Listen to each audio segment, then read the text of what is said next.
Emily Carter woke up later than usual that Saturday morning. The house was quiet, the kind of quiet that had become normal over the last few years. Soft sunlight slipped through the kitchen window and warmed the wooden floor. Outside, the neighborhood in Oregon was peaceful, with only the distant sound of a car passing by. Emily walked slowly into the kitchen wearing her light blue pajamas and warm socks. Her brown hair was loosely tied back. And she still looked a little sleepy as she reached for the coffee pot. She poured herself a cup and stood by the counter, letting the warm smell wake her up. Mornings had become simple in her life. After her husband Daniel passed away 3 years earlier, Emily had learned to live quietly. She worked part-time at a small local library and spent most of her days reading, gardening, or talking with neighbors. Her biggest joy was her son Jacob, but he now lived several hours away at university. Sometimes Emily missed the busy days when the house was full of noise. She missed hearing laughter from the living room and Daniel's voice calling her from the garage where he used to work on building designs. Daniel had been a creative man who loved construction and engineering. He'd always talked about designing homes that were safe and affordable for families, even during difficult times. He believed that good ideas could make the world kinder. Emily took a sip of coffee and looked around the quiet kitchen. The wall still held family photos of Jacob as a child holding a baseball glove. Daniel smiling beside a half-finished wooden model of a house. Those memories were part of the home now. They made the place feel warm even when it was silent. Just as Emily reached for a piece of toast, a sudden knock echoed through the house. Knock, knock, knock. She froze for a second. It was still early in the morning and she was not expecting anyone. The mail usually came later and neighbors rarely visited this early dot. Another knock came, a little louder this time. Then she heard a familiar voice through the door. "Mom, it's me." Emily's heart jumped. Jacob. She hurried across the living room and opened the front door. Standing there on the porch was her son, smiling as if nothing unusual had happened. Jacob looked older than the last time she saw him. His dark hair was slightly messy from travel, and he carried a backpack over one shoulder. But the moment Emily saw him, her face lit up. "Jacob, what are you doing here?" Before he could answer, Emily noticed someone standing behind him. The man was tall, maybe in his early 50s, with calm gray eyes and a relaxed expression. He wore a navy jacket and simple jeans. And he stood politely with his hands in his pockets. Emily blinked in surprise. Jacob stepped aside. "Mom, this is Michael Turner." The man gave a friendly nod. "Good morning, Emily." Emily suddenly realized she was still wearing her pajamas. She laughed awkwardly. "Oh my goodness, I wasn't expecting guests this early." Jacob grinned. "Relax, Mom. We've been driving all night." Emily quickly stepped aside and opened the door wider. "Come in, come in." They walked into the house, and the quiet space suddenly felt alive again.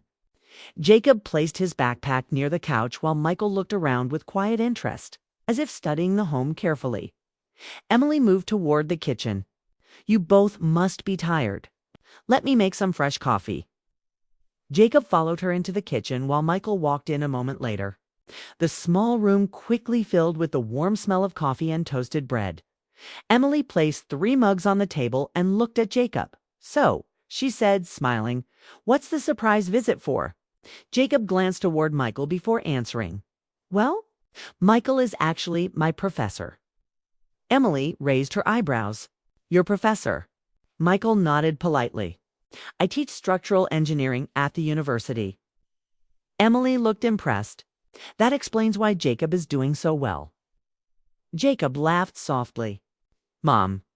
Emily sat down at the table and studied Michael more carefully. There was something calm about him, something thoughtful. He spoke slowly and respectfully, which made Emily feel comfortable even though they had just met. "But why did you both drive all the way here?" she asked. Jacob rubbed the back of his neck, thinking about how to explain. "It's kind of a long story," he said.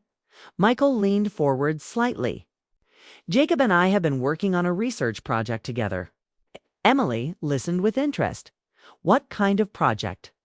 Michael's eyes brightened a little as he explained.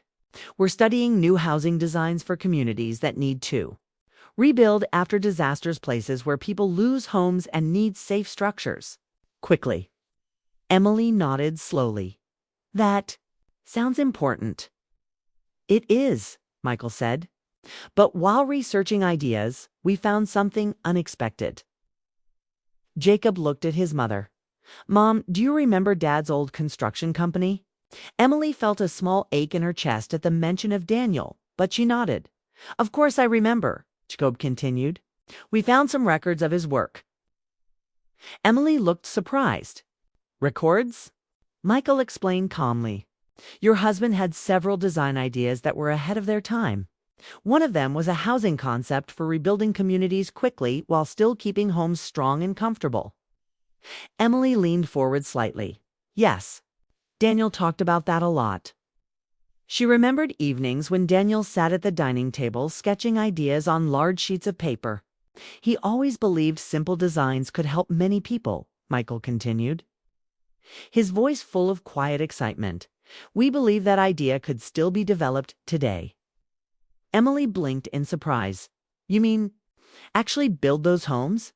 That's the goal, Jacob said. Emily looked between the two men, trying to understand, but Daniel never finished those plans. Michael nodded. That's why we came here. We were hoping you might still have his old sketches or notes. Emily stood slowly from the table. I might. She said she walked toward the hallway closet where she kept several old storage boxes. After a moment of searching, she pulled out a large cardboard box covered in dust. Inside were folders filled with Daniel's drawings, notebooks, and carefully folded papers. Emily carried the box back to the kitchen table. Jacob opened it eagerly. Michael began looking through the pages, one by one. His expression changed from curiosity to excitement. This is incredible, he said quietly. The drawings showed strong, simple houses designed with practical materials. Daniel had even written notes explaining how communities could build them together after storms or earthquakes. Emily watched Michael's reaction. You really think these ideas could work? Michael looked up at her. Absolutely. Emily felt a surprising wave of pride. For years, those papers had simply been memories of Daniel. Now they suddenly seemed important again. But just as the moment became hopeful, Jacob said something unexpected. Mom, there's something else you should know. Emily looked at him. What is it? Jacob hesitated before speaking. Michael actually knew Dad. Emily's eyes widened. What do you mean? Michael placed one of the drawings carefully back into the folder before answering. Your husband and I worked together many years ago. Emily stared at him in shock. Worked together? Michael nodded. We were business partners for a short time. The room became quiet. Emily felt confused. Daniel had never mentioned having a partner in his work. Why didn't Daniel ever tell me? She asked slowly. Michael folded his hands on the table. That's a long story, he said gently. Emily looked from Jacob to Michael, her mind racing with questions. Her quiet morning had suddenly turned into something completely unexpected. She had opened the door wearing pajamas, expecting a simple visit from her son. Instead, she had just discovered that a stranger sitting at her kitchen table had once been part of her husband's past, and somehow, Emily had the feeling that this surprising visit was about to reveal much more than she ever imagined. Emily sat quietly at the kitchen table, her hands wrapped around her coffee mug as she tried to understand what Michael had just revealed. The morning that had begun so normally now felt completely different. The man sitting across from her was not just her son's professor. He was someone connected to Daniel's past, a part of her husband's life she had never known about. Questions filled her mind, and she struggled to decide which one to ask first. She finally looked at Michael. Daniel never mentioned a business partner, she said gently, her voice calm but curious. Michael nodded as if he had expected that reaction. I understand why this feels surprising, he said. Our partnership happened many years ago, before life became busy for both of us. Jacob watched silently, sensing the seriousness of the conversation. Emily leaned forward slightly. What kind of partnership was it? Michael explained that he and Daniel had once shared a dream of designing homes that could help families rebuild after disasters. They had met through a construction conference in Seattle and quickly realized they believed in the same ideas. Both wanted to create housing that was strong, affordable, and easy to build. For a while, they worked closely together, sketching designs late into the night, and planning projects they hoped would one day help communities across the country. As Michael spoke, Emily began to picture Daniel during those years, full of energy, excited about new possibilities. She remembered how passionate he had been about meaningful work. Hearing these stories felt like discovering a missing chapter of his life. But why did it end? Emily asked. Michael smiled softly. It didn't end because of a problem. Daniel chose to step back. Emily looked surprised. He did. Yes, Michael said. He told me his priorities were changing. Jacob was growing up and he wanted more time at home. He believed family mattered more than business success. Emily felt emotion rise in her chest. That sounded exactly like Daniel. He had always put family first, even when it meant giving up opportunities. Michael continued, explaining that although their professional work stopped, they stayed in contact occasionally. They would exchange messages about new ideas or projects, always encouraging each other from a distance. Emily hesitated before asking her next question. Did you know he was sick? Michael's expression softened. Yes, he told me himself. Emily lowered her gaze. Those years had been difficult, filled with hospital visits and quiet fears she rarely shared with anyone. I wanted to visit him, Michael said gently, but Daniel asked me not to. Emily looked up quickly. He asked you not to come. Michael nodded.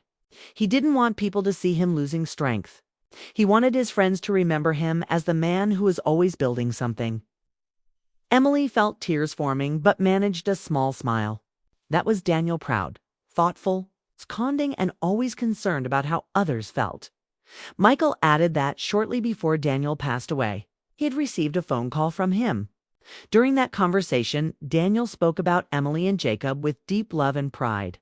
He told Michael that if life ever created an opportunity, he hoped Michael would look out for them. Hearing this made Emily's heart ache, but it also brought comfort. Daniel had been thinking about their future even during his hardest moments. Jacob leaned forward, smiling slightly. That's actually how everything connected, he said. When I joined Michael's class, he recognized my last name right away. Michael laughed softly. I couldn't believe it at first. Then I realized life had a strange way of bringing people back together. Emily shook her head in amazement. The coincidence felt almost unreal. Yet it filled the room with warmth rather than sadness. The conversation slowly shifted as they returned to Daniel's design papers.